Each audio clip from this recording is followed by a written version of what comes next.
Well, a blind person could see this from miles off, so it's not that special or surprising, but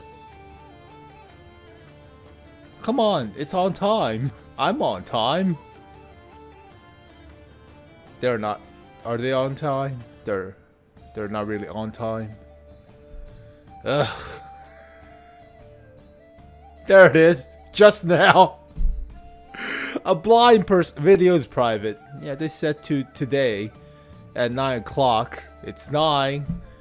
I think YouTube time is off. Otherwise, we look stupid. Yeah, we look stupid. I look stupid. Fine. Vickers. Main battle tank Mark III. Gunslinger combo. Okay. It's not really a gunslinger, but nothing to do with gunslinging. So the same resource cost as the other assembly shop vehicles. All the pictures, yada yada. Yeah, it's not surprising. Just now. Yeah, the same cost. So, return resources. You need 1 million free XP. There you go. The same cost. I think bonds. Yeah, there's the same. Gold, credits, all seem about the same. So, luckily no inflation, but no deflation for a trading vehicle. Technically, it's not exactly, or export vehicle. It's not exactly a, you know, Cenutrion or Chieftain Mark VI, but shoot from the hip. Okay, I mean, vertical stabilizing on the gun is pretty good. It's the same dispersion as with the Cenutrion Action X, but I want to see the video. This is a reaction video, and the video is private. There we go, thank you.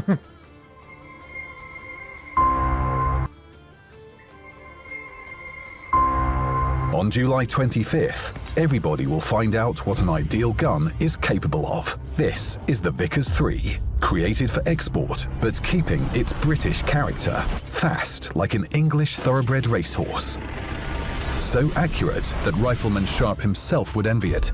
With a view range so high that it can see the difference between Bournemouth, Plymouth, and Portsmouth. What the? Oh, he has equipments on. You cheeky bastard.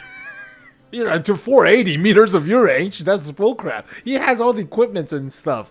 Yeah, 480. Yeah, psh, okay. This tank is a medium, but its characteristics are far from middling. Its 105mm L7 gun is one of the best in its class. With stabilization like this, you don't want to stop and aim at all. Even at mid-range, you can just fire on the move. Firing from a distance is even better, since the excellent accuracy unlocks its full potential. The Vickers doesn't care how far its target is. All shells, including heat ones, fly fast and let you comfortably hit faraway targets. The aiming time won't let you down. You aim quickly, you destroy quickly. Armor penetration is also excellent. All types of shells open hardened steel like canned goods. The tank features a combination of good damage per shot and per minute. What else does an ideal gun need? Good depression, and here it is, all 10 degrees, just perfect. 15 degrees. 850 horses quickly deliver the firepower into position.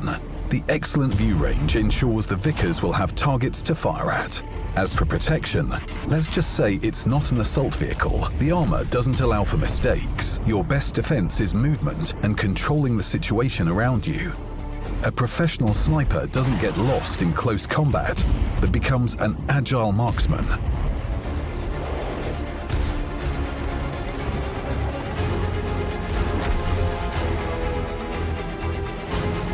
Rate of fire, maneuverability, gun depression. All these help you win regardless of the range, especially if you're a composed and careful commander. I'm not careful. The Vickers 3 will be your personal extra-class sniper. You can spend the resources you want, and if you're quicker than others, you will also get a 3D style with a unique number for your vehicle. Don't miss the assembly shop in World of Tanks on July 25th. That's it. Yeah, pretty self-explanatory. A blind person could see this coming from like miles away. Everybody knows about it. I just cannot talk about it. At least they actually buff it. That's a plus. They have been buffing it. Original version was very mediocre. It was like great value brand type of a tank, like Walmart brand type of a tank. Now it's more like a Kirkland brand type of a tank. So it's a little bit better than Walmart. It's still kind of bland. It is export in history, so it's only about the gun. Originally, I think it had like 500 horsepower or 600 horsepower historically or something like that. It was never 800. Never. It was never that fast to rev. But whatever. So luckily, same resource cost. That's fine. Yada yada. So right on time, guys, by like a minute off or so. Alright. Well, luckily I was close, I guess. 5 minutes ago, but yeah, I was close. So, thankfully, the tanks got buffed. So, tanks.gg, tank list. And we can see that the Vickers main battle tank Mark III has been buffed. They buffed the DPM, they buffed the top speed and engine power. So, originally, it was like 2,700 or so. So the gun is very much the same as Cenutrion AX, practically identical with dispersion factors other than base accuracy and aim time. But top speed is now the same, better reverse speed, better horsepower per ton ratio, obviously not as good armor, it's paper armor, and the gun depression in the back is kind of weird too, so you have no gun depression in the back. Actually, you have +1 gun depression in the back, which is no gun depression. So, engine deck is a thing, but I mean, it's better than what it was. But for now, still export type of deal, right? Still feels like a okay-ish. It's all about the gun, but it's not, I would say, exotic of a tank compared to something of a Lion. Right? The OF40 proto. This is exotic, mostly because of the gun mechanics, right? It doesn't play like any other projectiles. It's kind of inverse, but not. So, yeah, this gun is different than the projectile. The vehicle feels different, but yeah, the Vickers main battle tank is kind of bland. I mean, it's alright, but compared to this thing, oh, none of the German heavy tanks play like this. None of them. This thing plays more like American or British to an extent, but yeah, it doesn't play like a German super heavy. And we have 2 Russian bias vehicles. Why 2 Russian vehicles too? Okay, whatever, but at least they are interesting, right? Armor values are different. This is technically tier 11 on the Russian server, so yeah, alright, fine. I have the free XP, but it doesn't feel that good wasting that much money on a vehicle that is designed for export, right? I mean, the vehicle is just, let's see, let's search it up. Vickers MBT. It's not the Mark 7. Mark 7 will be crazy. That's using a Leopard 2 chassis and their own turret, but it outperforms the Challenger 1, so was it like 600 horsepower? 700 horsepower. Okay, about 18 horsepower per ton ratio. So obviously inflated for game balance, but okay. Yeah, okay. Export. It's a lot cheaper to produce than a Cenutrion, or Chieftain, of course, but used mostly by Kenya, Nigeria, Tanzania, Malaysia. Fail bids, okay. But yeah, there's no Mark 7? Okay, there should be a Mark 7, but it's later on. So, yeah, alright, there you go, reaction. It's a Kirkland brand of a vehicle now, not a great value brand of a tank, but just feels bad to spend that much money, right? That much resource on an export tank, right? I mean, I wouldn't mind if we're spending that much money on a Chieftain Mark 6. People were hyping Chieftain Mark 6. Not the case. Still collecting dust after all this time. British heavy tank. It doesn't have the hull armor in comparison, but it's all about the gun on this thing. Collecting dust for about practically a decade now. Shocking. Super shocking. So this should be the L1, right? Yeah, L1, L11, never mind, not the L1. But yeah, this thing, yeah, well, I wouldn't mind spending that much money on a Chieftain. Kind of feels bad spending that much money on an export tank. So okay, there you go, folks. We've been tinkering with this vehicle for about 2 months now with other CCs. We have been talking original stats were kind of bland and underperforming for basically a sniper role in comparison to a Leopard 1, right? So we've been talking about it. We have been mentioning the buffs to the gun, or at least the speed. So thankfully that went through. But now it's practically just slightly faster or more nimble of a Cenutrion without the actual armor. So it's not a bad vehicle per se, but just doesn't feel good to spend that much money on a historically export tank. Just really doesn't feel that good. But the gun performs. It's only about the gun. It's only about the gun. It is accurate, so I don't think it's as accurate as a Leopard 1. Could be more accurate than a Leopard 1 now after the buff. Oh, more accurate than a Leopard 1, but not as quick of an aim time and not as high of an alpha damage, but has a little bit better DPM. Not as good top speed. You're not comparing top speed with a Leopard 1. Okay, not even close. But slightly faster shell velocity, which is a plus. Carries a little bit less ammo, but better terrain resistance. Better horsepower per ton ratio. More nimble on its feet, but not as fast. So go through the mud. Go through mud in like 55 kilometers per hour top speed. That's pretty good. But overall, yeah, the vehicle feels okay. Kirkland brand of an export tank, but feels kind of bad to pay that much money, right? I wouldn't mind that much money for something special, like something like this, like the Term 3 with a derp gun. Yeah, this is a fast vehicle, doesn't play like any other German vehicle, right?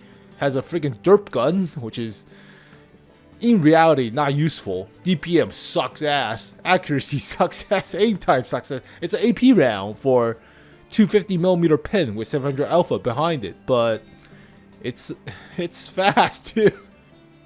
This thing is fast, but this is a vehicle. This is a meme that you want to spend the money on, right? The 1 million free XP or any other resource, the gold, the bonds, whatever. But not a Vickers main battle tank, not even, or something like this. The Russian server already recently have this thing, which is the patent hybrid thing, bastardized patent tank with a longer chassis and a weird turret, but hey, not bad, right? Still, heavy tanks are more popular than having a light tank for assembly shop. So we already talked a lot about these vehicles. The Russian server has assembly shop for tier 8s and tier 9s, less resource. And it's more of a marathon, but they had the recent marathon for this thing, the return of the SU-122-54, practically. So this thing has better DPM than the tortoise, or at least the alligator for that matter. But I still wonder, why don't Wargaming do like tier 9 or tier 8 assembly shop without that much resource, right? Just increase the amount of vehicle you have so more people can get in. And it's not that expensive, but no, they don't do tier 9s or tier 8s. They'll probably do it in the future, but takes them a while. These vehicles have been in there for about a year now. So this thing, I think this thing was sold on the Russian server. I don't remember. The TST was a marathon vehicle. The rapid firing Czech heavy tank, which is practically a medium, but yeah, rapid firing 100, 105. But yeah, we already talked a lot about these vehicles. Just doesn't feel that good to cover that much cost for an export tank. The Chernihov's KV4, it's like a KV3 practically. Assault artillery, oh, it's a KV tank with a artillery round. ISM, IS-2M, whatever. Well, there you go, folks. Just a reaction video. I don't want to do Vickers recap video just yet. We can talk about it later, but it's not that interesting, like I said. So it's not a bad vehicle. The gun performs. Definitely the gun performs, right? You saw better accuracy than the Leopard 1. Just not as good alpha damage or penetration, but better shell velocity. So it's all about the gun. Otherwise, just export tank. So at least it's better than the original stats, original super test stats. But for now, yep, we saw the drainage of CS52C, of course, with the bond equipments. So drain some of that, as well as the recent, well, I think it was twice, with the 1-40 free XP conversion thing. So luckily, if you took advantage of that, you are prepared. So, but then again, they already did some siphoning with the CS52, the C version, as well as the bond equipments. So yeah, it's a good pickup, but still 20,000 bonds is still kind of hefty amount. But anyways, so as always, thank you guys for watching this video. Hopefully you guys enjoyed it, but let me know about the Vickers main battle tank. It just feels bad in comparison to a Lion OF40 or like the Kampfpanzer 70 PE, right? Just feels bad. What the hell am I on the Russian server? It just feels bad when you compare the export tank to these things, right? Just kind of feels bad. Just, I don't want to spend that much on a Vickers main battle tank. Yeah, that thing looks cool. That skin looks amazing. But anyways, so as always, thank you guys for watching, and I'll see you guys next time. Peace.